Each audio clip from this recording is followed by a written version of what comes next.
बिस्मिल्लाहिर्रहमानिर्रहीम सल्लल्लाहु अलैहि वआलिहि वसल्लम।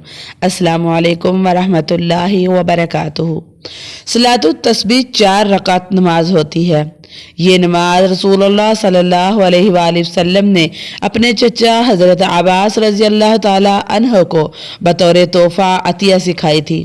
इसकी फजीलत ये इरशाद फरमाई है कि इसके पढ़ने से सारे गुनाह छोटे बड़े माफ़ हो जाते हैं। इस नमाज के पढ़ने के 2 तरीके हैं।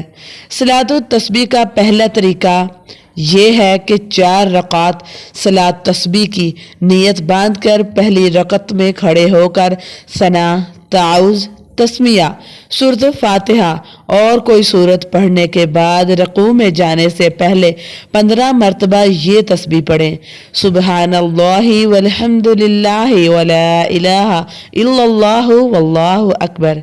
फिर रकू में सुबहान रब्बियल अज़ीम के बाद 10 मरतबा यही तस्बीह पढ़ें।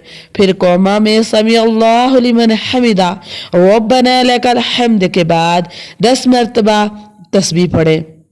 फिर पहले सजदे में सुबहान रब्बियल आला के बाद 10 मरतबा पढ़े।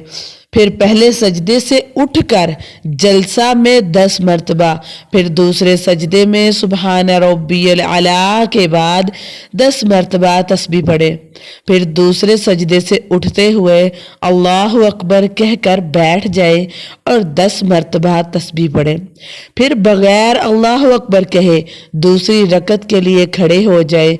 फिर इसी तरह दूसरी, तीसरी और चौथी रकत मुकम्मल कर ले।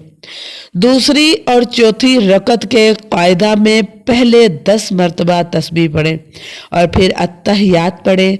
इसी तरतीब से चारों रकत में तस्बीह पढ़ें। इसी तरह 4 रकात में कुल तस्बीहात 300 मरतबा हो जाएंगी।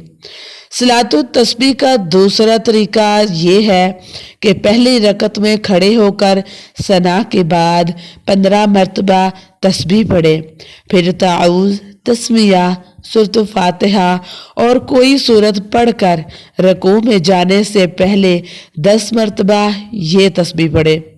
रकू, कौमा, पहले सजदा, जलसा और दूसरे सजदे में 10-10 मरतबा तस्बीह पढ़े। इसके बाद अल्लाहु अकबर कहते हुए सीधे खड़े हो जाए। इसी तरतीब से दूसरी, तीसरी और चौथी रकत में तस्बीह पढ़े। दूसरी रकत में खड़े होते हुए 15 मरतबा तस्बीह पढ़ेंगे। सुनन अल तरमिज़ी, अय्यूबुल अलवितर, बाब माजा फिस सलातुत तस्बीह 1171 कदीमी। इसी तरतीब से बाकी रकात अदा करें। ये दोनों तरीके सही और काबिल अमल हैं। जो तरीका आसान मालूम हो इसको इख्तियार किया जाए। इस नमाज का कोई ख़ास वक़्त नहीं है। इसे मकरूहात के अलावा जब भी हो सके आप पढ़ सकते हैं। और अगर मेरा मशवरा ये माने कि अगर आप इसको तहज्जुद के वक़्त पढ़े तो ये आपके लिए सबसे बेहतर है। और मुझे भी अपनी दुआओं में याद रखिएगा। वीडियो को